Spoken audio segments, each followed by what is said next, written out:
Okay, good afternoon, everyone. My name is Dr. Syrine Hout, and I am giving you the lecture today on Edward Said's Orientalism. And I'm happy to do so. I've given this lecture before, and students usually liked it, so I hope that this generation will be very much in the spirit of previous ones. You have a handout in your hands, so you can follow my lecture by simply going through the handout. I'm very organized, and I will be... This doesn't work anymore. Oh. Do you have to press anything? Hello? Something wrong? No, it just stopped. It just stopped? Are you sure? Try again. Hello? Okay. Okay, you're saying throughout the lecture. Try this one if you want. Oh, is it better? Oh. Hello? No. One second, it's starting. No. Hello? No. Testing. Testing. Testing. Okay, no, then we It's need dead. to use the other one. Yeah.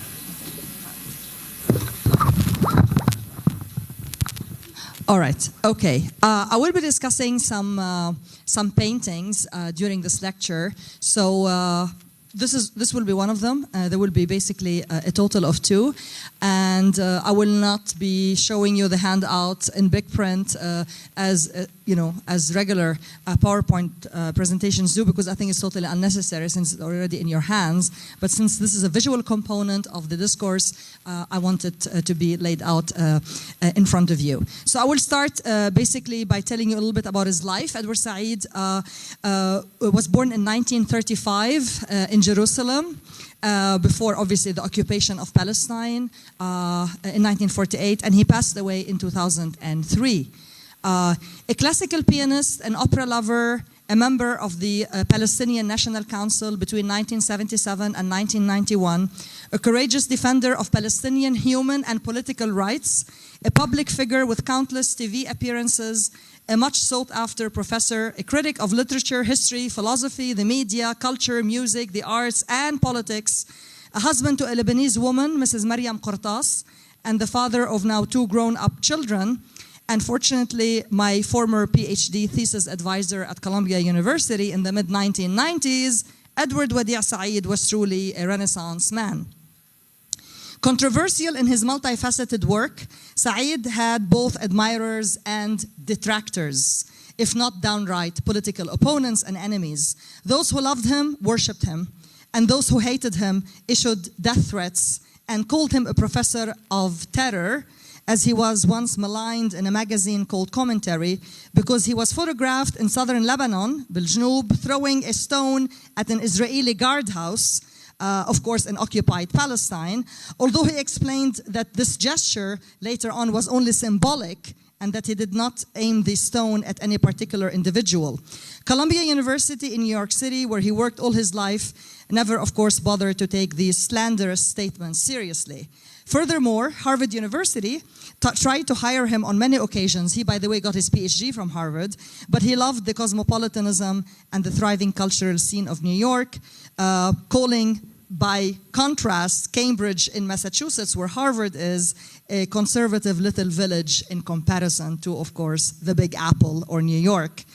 Said was born to a wealthy Protestant family in Jerusalem on November 1st, 1935, when Palestine was under the British Mandate. He spent much of his childhood, along with his four younger sisters, in Cairo, Egypt, and sometimes also traveling to spend some time in Beirut, but mostly in the mountains during summer vacations. At the age of 14, he moved with his parents to the United States, where he obtained his BA from Princeton University in '57 and his PhD, as I told you, from Harvard in '64.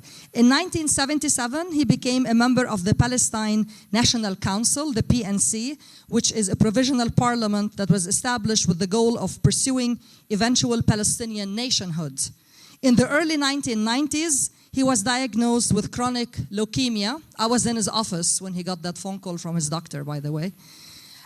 Which he battled for 13 years, succumbing finally to his illness on September 25, 2003, at the age of 68, in his own apartment in Manhattan, a stone throw away from Columbia University. He is buried in Brummana, Lebanon. You can go visit his grave anytime you happen to be in Brummana. A few words about his works and legacy before we get to the sort of meat and potatoes of his book. Saeed has written hundreds of articles in on various subjects.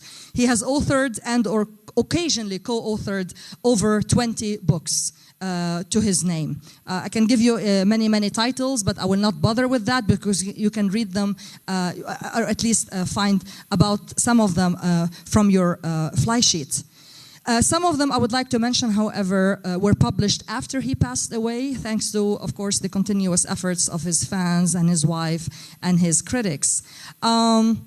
I would like to mention, however, one particular book which he wrote and was fond of, and that is his own autobiography, which he titled Out of Place, and it was translated into Arabic as Kharij al-Makan, and it's been translated, of course, into many languages, and that was published in 1999. He always told me that he loved to write a novel, but that he was better at comparative thinking than perhaps creative production. But that was, he said, what he came closest to in producing as a sort of Bildungsroman by writing about his own life from a distance, both a temporal and a spatial distance.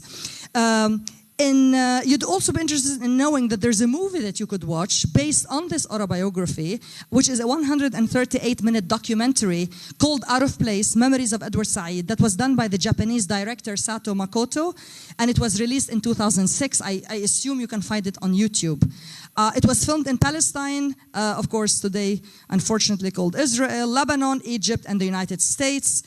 It traces Said's childhood influences and celebrates his intellectual legacy.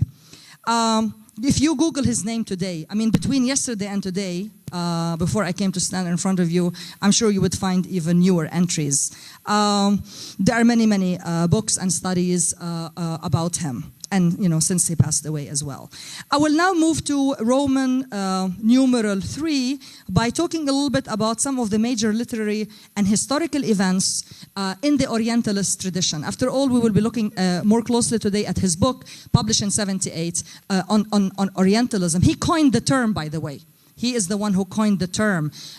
Before him, the Oriental Renaissance had been coined in 1832 by a Frenchman called Edgar Quinet, but he was the one who coined the term and turned it into a discourse because of the ISM. This is called a suffix in English, so it became a discourse because of the way he analyzed it. So a few big events took place in the 18th century, what we refer to today as the Age of Enlightenment, l'âge des Lumières, and so on and so forth, that basically led to what he perceives later on as the systematic onset of the discourse of Orientalism. And one of them, which is never to be underestimated or devalued or somehow downplayed, and that is the compilation and the translation of the 1001 Nights, Alf Layla wa Layla. And those were translated for the first time from their original languages. And by the way, they originally come from 3 different distinct literary traditions. One is Persia, today Iran, one is India, and the other one is the Arab world. A man by the name of Antoine Galland, he was actually a French Arabist who made it to Lebanon in the early 18th century. He spent a lot of time in the mountains with Maronite monks, from whom he received a lot of those original stories that, of course, had been oral stories originally. And he went back to France and he translated those for the first time in a very sanitized French, of course, between 1704 and 1717. And that opened up a whole new vista for the European imagination about what the East is and entails, and what the Westerner, the traveler, the thinker, the writer, the novelist, the fabulist can actually do with this exotic materials coming from and written about in the East. The second major discovery was made by a man called William Jones. He was from England, and in 1786 he discovered the language of Sanskrit while he was on a tour of India. And you might think, you might wonder why this is so important, but it is important because until then, most European, if not all intellectuals, had thought that Hebrew was the oldest language in the world. And of course, you know that the Judeo-Christian tradition is called that for a reason. It all started in the Holy Land, right? I mean, Jesus Christ himself was Jewish. He spoke in Aramaic, actually, when he was alive, but nonetheless. So this discovery, again, caused shockwaves, if you like, because it showed the Western mind that there are many, many languages and civilizations that lie to the east of Europe, which are by far more ancient than even the so-called gravity center, which is where we are now, namely the Fertile Crescent or the Near East, or what came in the 20th century to be called the Middle East, thanks to Israel being on the map. Also, until the middle of the 18th century, Orientalists were biblical scholars. They were much more interested in philology, in questions of language, semiotics, translations, rather than the actual Orient as such. So it was a much more textual approach in more ways than one. 1832, Oriental Renaissance was coined as a term, as I said, by Edgar Quinet. Now we come to the book itself, which is Orientalism. And as I told you, the ISM at the end signifies a discourse, okay? Like feminism, as you saw recently in the case of The Second Sex by Simone de Beauvoir, like Marxism, like many others, capitalism, socialism, National Socialism, fascism. All of these, of course, are discourses as signaled by their suffixes. I would like to mention two important, really intellectual giants that had a major effect on Edward Said. I mean, even giants have to stand on the shoulders of others.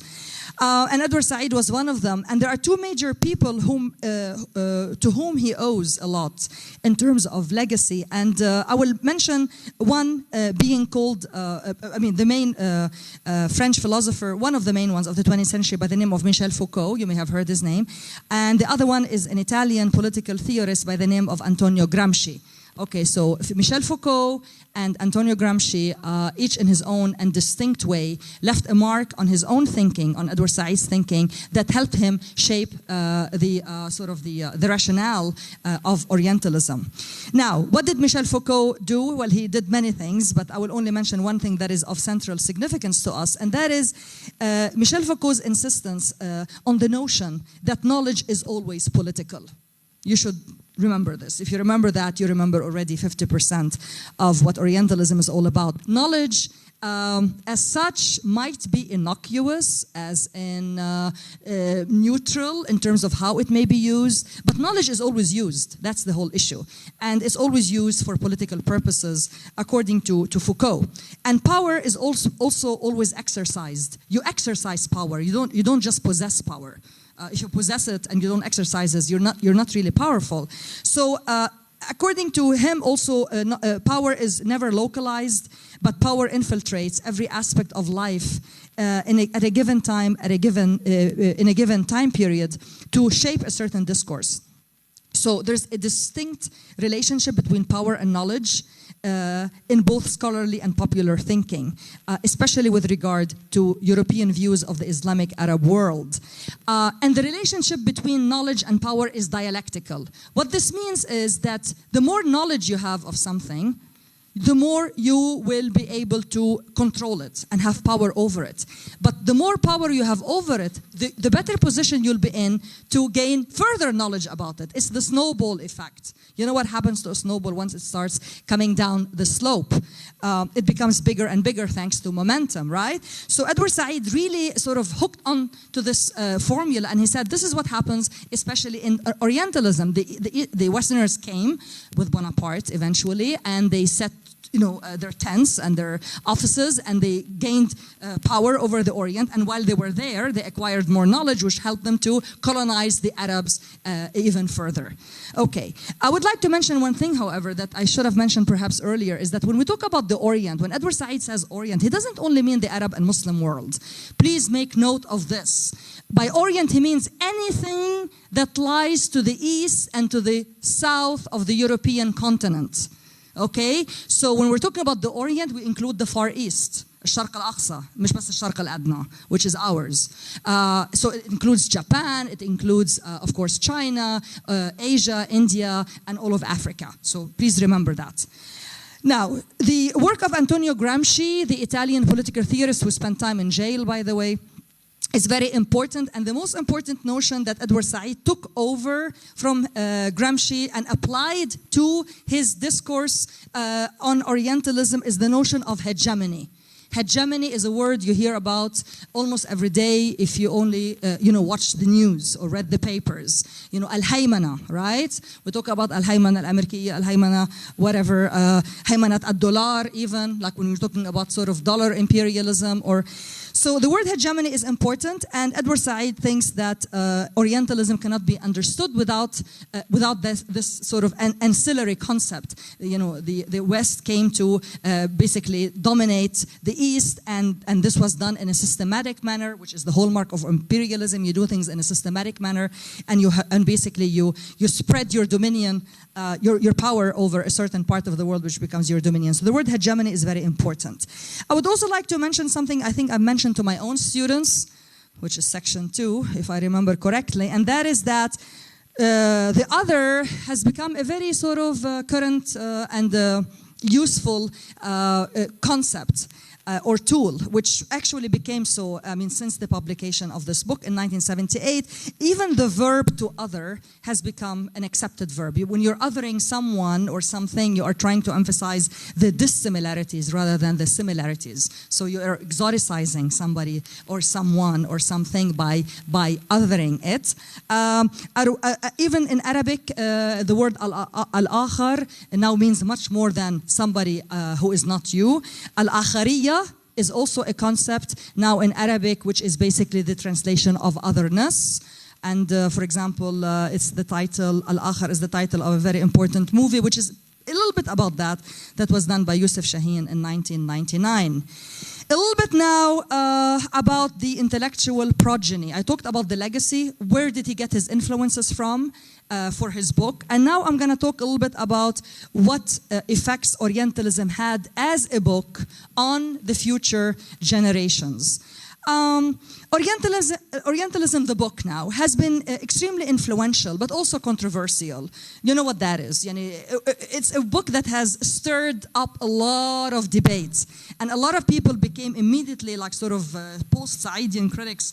And others, of course, tried to find all kinds of faults in his book, but mainly also for other reasons that lie outside of academe in a very narrow sense of the term. So basically what this book did is to usher in what we call the era of post-colonial studies or post-colonial theory, okay? Because it is a post-colonial view of how the West has viewed the East. And this is very important. It was groundbreaking, to say the least, and it's been very inspirational for many, many people. Two critics said the following, in order to explain why this book has been inspirational for other people's شعوب, which are also oppressed or feel oppressed by the white superior sort of European or Anglo-American masters. One quotation says, Native Americans, Africans, Asians, Latin Americans, and other colonized peoples and oppressed groups located in Orientalism, a method to challenge a chronic tendency of the West to deny, suppress, and distort their cultures and their histories. Okay, so a lot of sort of oppressed peoples found a voice in that book. The book has been translated into over 40 languages, even Korean, that came out in 2011. You can read it in almost all languages of the world. In Arabic, it's called Al-Istishraq, by the way, and you can read it in Arabic if you so wish. And of course, it has spawned many, many other critics, as I said earlier. Okay, Said was interviewed, of course, many, many times during his life, and he explained sort of what the impetus was behind the book. He was asked, okay, so what made you sit down and write this book, which came out in 1978? Of course, we write books for a reason, not only to get promoted and tenured, and we write books to satisfy a certain calling, right, that is inner, not necessarily only an external calling that your métier calls for. And he said that, well, Orientalism is something he conceived of in the wake of the 1967 war. You are too young, but I'm sure those of you who read or who come from certain, homes or home educations should know that the Arabs were dealt a very horrible defeat and Naksa in 1967 when Jamal Abdel Nasser was the president of Egypt. So, and of course, it came from Israel, that defeat. The event created, according to Edward Said, a very strong and staunch anti-Arab sentiment in the United States, even in New York, considered cosmopolitan where he was living at the time. So much so, he said that he came to both appreciate and defend his Arab identity, something he never felt compelled to do before that date in the American cultural and political context. And so Palestine, he says, where he was born, and by extension the Arab world, transformed within him from a memory that he left behind into a reality that he needs to both embrace and defend. So he wrote, quote, much of the personal investment in this study, Orientalism, derives from my own awareness of being an Oriental as a child growing up in two British colonies, Palestine and Egypt. And so he was made to feel like an Arab, especially so in the most negative of the senses after 1967. So what does Edward Said mean by the term? What is Orientalism? Now we come perhaps to the sort of nuts and bolts of the concept. Orientalism is a discourse. By discourse, I mean khitab. The Arabic translation is khitab. And by khitab, I don't mean khutbah, which is to stand up in front of someone and give a lecture like I'm doing now. Even this is not a khutbah because it's not a sermon or anything like that. But a discourse is a khitab. This is what we refer to it in Arabic. So it is a discourse that encompasses, in general terms, a whole, in his opinion, a whole constellation of false assumptions, prejudices, and stereotypes underlying Western attitudes towards the East, which in metaphoric terms includes, as I said, all non-European, non-Christian, non-white, non-middle class countries, or rather whole regions lying to the east of Europe and to the south of Europe. So basically it is a body of scholarship which began to flourish in a systematic manner with Napoleon Bonaparte's expedition to Egypt in 1798. He makes a big deal out of this. Napoleon Bonaparte, before he became emperor, actually. I think he became emperor in 1804, after the French Revolution and the Reign of Terror of 1794. And these are things that you know about, of course, from history classes or from your high school history classes. You have the rise of Napoleon. And he arrives in 1798 with many, many ships.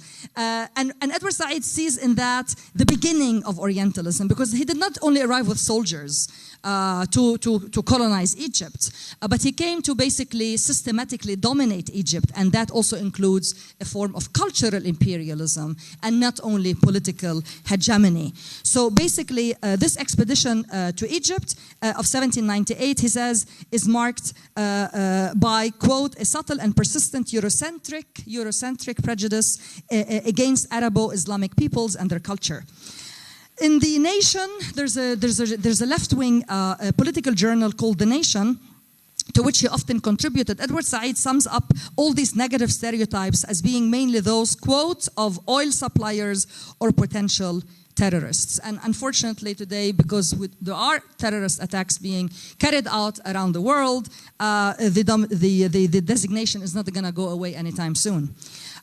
Quote, he says that these essentialized and crude caricatures of Muslim Arab males have largely persisted in the media. He wrote a book, by the way, about the media. And that means photo, print, and electronic journalism, as well as Hollywood productions, despite recent efforts, I believe, by certain even big-budget filmmakers to portray more recently Arabs as normal, quote-unquote, normal individuals leading normal lives, or at least trying to do so. And some examples that come to mind, perhaps, is the movie Rendition. I don't know if anyone has seen it. It's not a bad movie, 2007, Black Gold, 2011, maybe Syrine, George Clooney, 2005, The Kingdom, 2007. Okay, so these deeply entrenched traditions then of inaccurate images and statements made mostly about the Middle East and Asia in Western culture has served, according to Edward Said, an implicit justification for both European and American imperial projects in the region.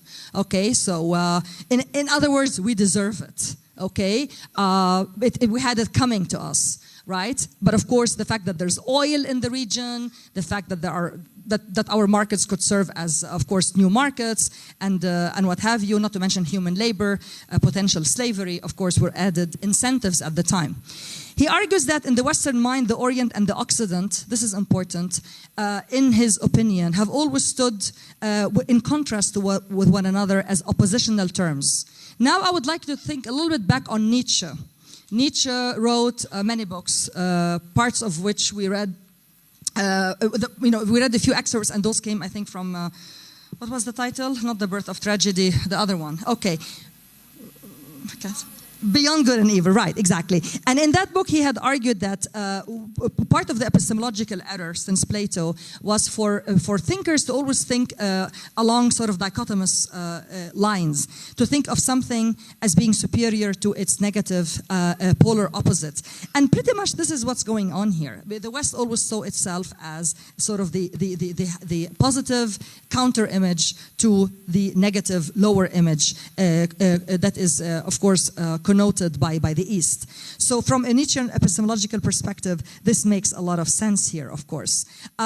If you remember, Nietzsche also had said that, the good is always contrasted with evil, the mind with the body, the soul with the instincts, and the afterlife is superior to this life. And the same thing is happening here. This is the same mechanism that Westerners, according to Edward Said, thought of themselves vis-a-vis the Orient. They are the superiors and we are the inferiors. Okay, so this is very important. And also one thing that Edward Said kept saying in his classes, not only in his book, is that Europe came to define itself by not what it is, but by what it is not. So if the East is dirty and backwards and filthy and despotic, that's because Europe is progressive and clean and democratic and.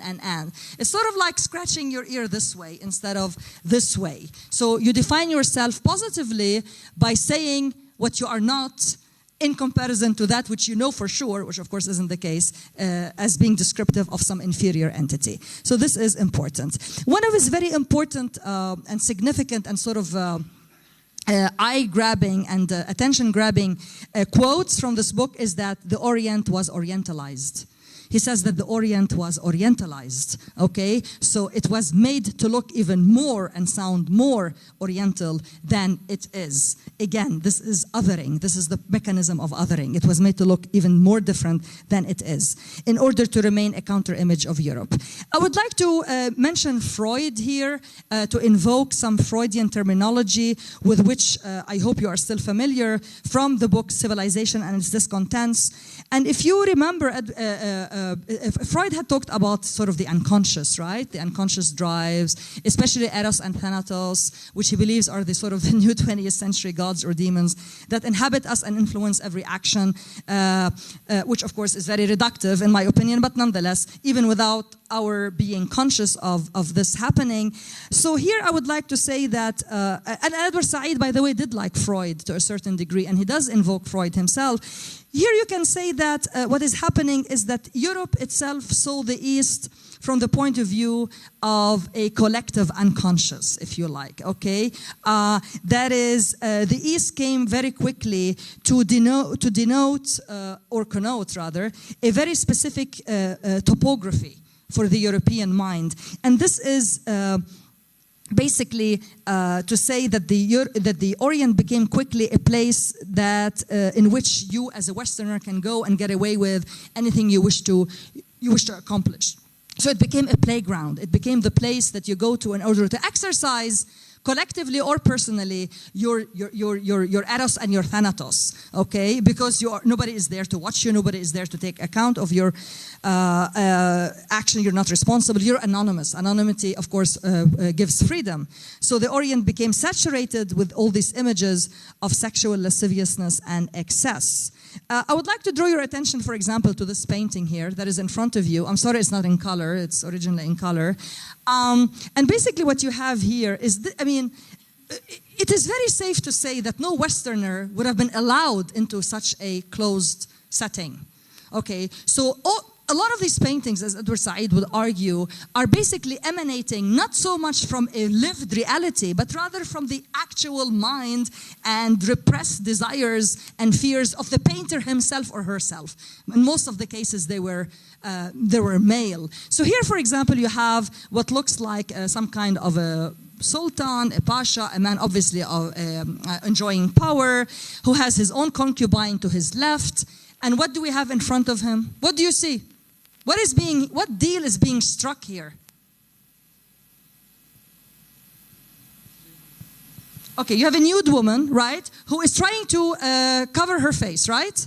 Which is very interesting. This is what you see people do today in front of cameras, especially if they are like basically being taken to prison or they've just been apprehended by the police or something. She doesn't want her face. She's trying to protect her face. She can protect her body. She can protect her dignity as a sex slave. The least she can protect is her identity.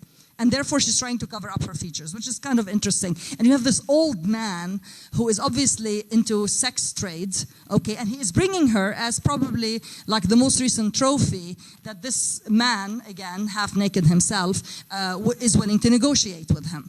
So again, this shows you not exclusively, but it gives you a sample of what many of these paintings actually sounded like and looked like, you know, to emphasize how the East is very much immersed in its own sort of sexual lasciviousness and promiscuity and this and that, when in fact it told much more about the inside of the painter, the inner side of his fantasies rather than any lived reality. Another one that I could also point your attention to is the next one, which I find is absolutely fascinating, even more fascinating. This is the inside of a hammam, okay, a bath, a public bath. And of course, needless to say, no Western man would be allowed. So clearly this is again being done in a derivative manner, okay? So you have two women, almost again naked or half naked, and you have this sort of black figure approaching them with what looks like an argile for them to enjoy while they're sort of relaxing in the hammam. And what is interesting is that the head is cut off. I mean, this is not an incomplete painting. This is a painting that has not been cropped. This is the actual painting.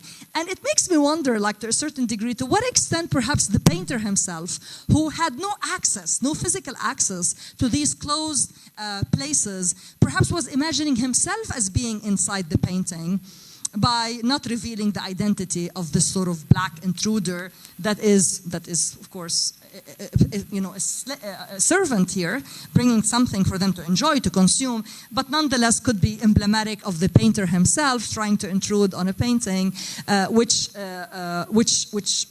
whose actual place he has no access to. Only, of course, Western women were allowed access to these places. Okay. So, in other words, Orientalism, when it was published, back to the book now, sold, of course, in a big way. I would like to mention also a little bit Death in Venice, although I didn't read it with my own students because we had so much else to deal with. Venice also in a way resembles the East because it is the counter image of Munich. It is where Aschenbach goes to relax and to find sort of an alternative identity for himself as a writer. He falls in love with Tazio, and of course he dies in Venice, okay? So the East is a place that could give you a lot of freedom, give you a lot of physical and sensual pleasure, but could also devour you. Okay, so there's that downside to Eros and Thanatos, of course, that Freud himself talked about. If you give yourself totally into your desires, you might actually undo yourself in so doing. I would also like to mention here Benjamin Disraeli. He was a writer in his own right and eventually became a prime minister in England in the 19th century. And he coined the beautiful sentence, beautiful for its veracity, not because it is essentially or intrinsically beautiful. He said, "The East is a career." The East is a career. People now go there as colonial officials, as painters, as poets, as compilers, as theorists, in order to gain something from that place. Okay, so in short then, in insisting on seeing and representing the Orient not as it is, this is the main point of Orientalism, as in the real Orient, but rather as the Europeans liked to imagine it as being a place devoid, empty, devoid of a historical trajectory, and steeped instead in an eternal present, with no vision for a better future or any future. This is another thing. They like to see the East as a place that is stagnant in time and place, that doesn't move forward, that is in many ways sort of, an element of like representing stasis itself. And this again brings to mind perhaps here Simone de Beauvoir, who talks about women and the principle of the eternal feminine, which has been used unfairly, of course, because it's simply untrue, which basically holds that in patriarchal societies, women tend tend to be seen as immoving and immovable, and they are, of course, immanent, and they don't change because of their fixed psychology, biology, and economy, and therefore, unlike man, who moves along history, in fact, moves history and makes history, women are simply the objects of and in history. So the East, in a way, has all of these feminine qualities that Simone de Beauvoir says have been unfairly and erroneously attributed to women in her book, The Second Sex. That is another analogy and a very important one that you should think about now that we are reading this book following Simone de Beauvoir's treatise. The Orient, another big quotation from the book, Edward Said says, the Orient is less a place than a topos. It is less a place than a metaphor. The metaphoricity of the place overrides its reality. Nobody is interested in the real East. They are all more interested in benefiting from a certain view of the East that would further their power. Okay, so some of the main definitions of this discourse. I am now on D, letter D, like capital D, main definitions of Orientalist discourse.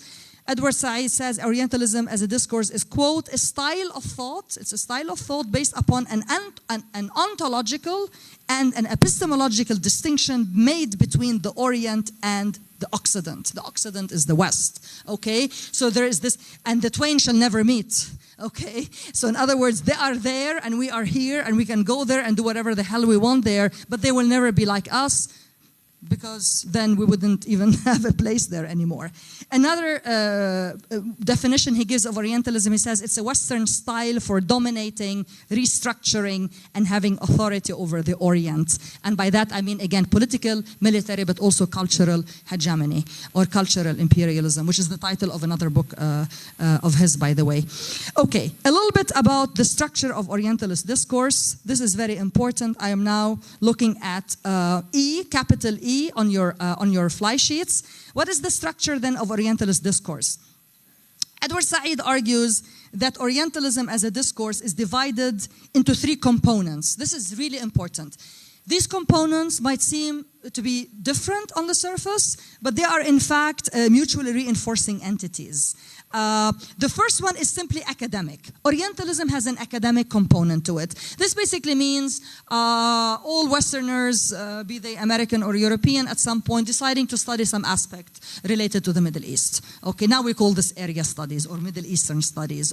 And this could be the Quran, this could be Islamic tradition, this could be the Hadith, this could be anthropology, this could be any aspect. It could be a literary exploration of, of the so-called, literary jewels of the Middle East, or what have you, or of course the Far East or Africa.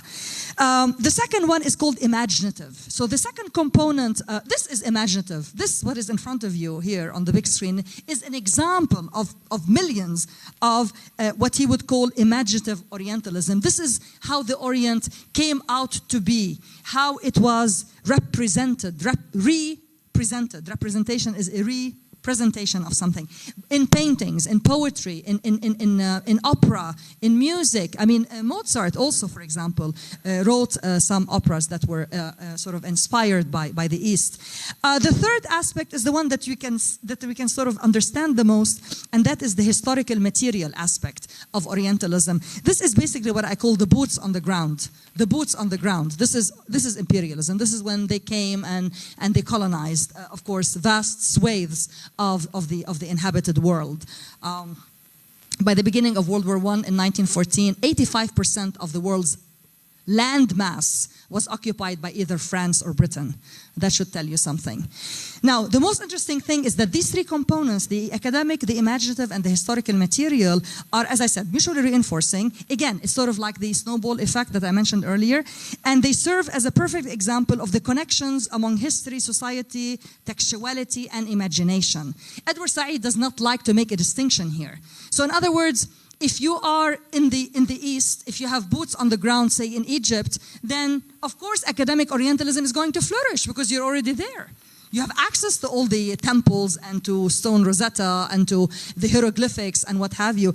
And of course, when you are there, you are also going to produce art inspired by the East, which itself will further the academic exploration and what have you. So these three are not to be seen separately, but rather as one, as cogs in the same wheel, so to speak.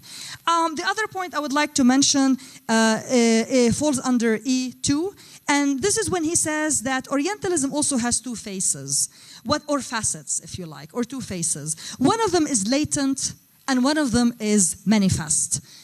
I would like to mention here again and sort of prove to you again how much he was influenced in some ways by Sigmund Freud, because Freud had used these two adjectives to describe dream interpretation, where he would say that we dream certain things and we remember the dream content, which is the manifest dream, which we need to psychoanalyze to go back to the original script, which is the dream thought, and which is equivalent here to the latent level of Orientalism. What this basically means is simple. These are fancy terms, but the idea is very simple. Basically what he's saying is that when you look at cultural artifacts, when you look at anything produced by a Western man or woman, inspired by the East, whether they went there or not. Many of them did not even go there. You call them armchair travelers. They were just like, they wrote in a derivative manner. They never even went there. Some did go. For Edward Said, it doesn't make much of a difference because the approach is always textual, okay? And they go there with so filled with stereotypes that even an actual historical encounter may not end up helping you unlearn and or modify what you already arrived with by way of prejudices. So Edward Said would say, when you look at a painting like this one, and when you listen, so for example, to a sermon or to a speech being given by Winston Churchill, and when you compare these two to what do I know, to an opera by Mozart, he says on the surface of things they are all three very different. This is manifest Orientalism. One is an opera, one is a painting, one is a speech by Churchill. However, he says if you dig deep enough, if you read between the lines, if you look at intertextuality, if you are a comparatist and have a comparatist mind, then you will realize that despite the surface differences, they are all in a way connected to one another by a certain subliminal undercurrent of assumed superiority. In other words, even so-called innocuous products of art are in fact the output of people who must have felt superior on some level or another for them to be produced in the first place. So this is a very important point. So the latent level of Orientalist works, letters, sermons, paintings, photographs, movies even, that level is unchanging because it is unconscious, it is doctrinal. But the manifest level is changing, conscious, related to form, style, and genre, but ultimately not all that important. Okay, so this is what I wish to say. Another thing I would like to mention under 3 are the two concepts of consistency versus coherence. And this is where Edward Said says, when you look at all of these products that were produced about the East by Westerners, you will see that they are much more related to one another than any of them being truly interested in saying something truly new, genuine, and fact-based, derived from some actual encounter with the East. So this is important. So the internal consistency or the coherence of the body of Orientalism overrides any sincere attempt at establishing a corollary or an actual correlation or an actual correspondence between the researcher and the object of inquiry, which is the East in this case. So they're much more concerned with themselves and with appearing credible, vis-a-vis, say, other travelers or other scholars or other compatriots than they are with any genuine relationship that leads to actual paradigm-changing findings with regard to the East. This is very important. Two more very quick things. One is called, I'm looking at 4A. He comes up with two different terms. One is called strategic location, and the other one is strategic formation. And these are, again, fancy terms for things which are really not all that difficult to understand. Strategic location simply means the relationship between the author and the text, the author and the painting, the author and the letter. And he believes that they all wish to appear as being objective, okay? Although I was trying to argue opposite to that line of thinking here by saying that maybe he's actually injecting himself into the painting. Anyway, so the idea here is that as long as you are somehow outside of your painting, outside of your letter, that you are objective and therefore you have authority over the East. Strategic formation is simply how all of these products relate to one another. And as I said earlier, that they are much more concerned with the glue that ties them together than they are with any external reality attached to the East itself and any kind of actual representation of facts. Okay, The book is divided into 3 chapters. The scope of Orientalism, Chapter 1, Chapter 2, Orientalist structures and restructures, and finally Orientalism now.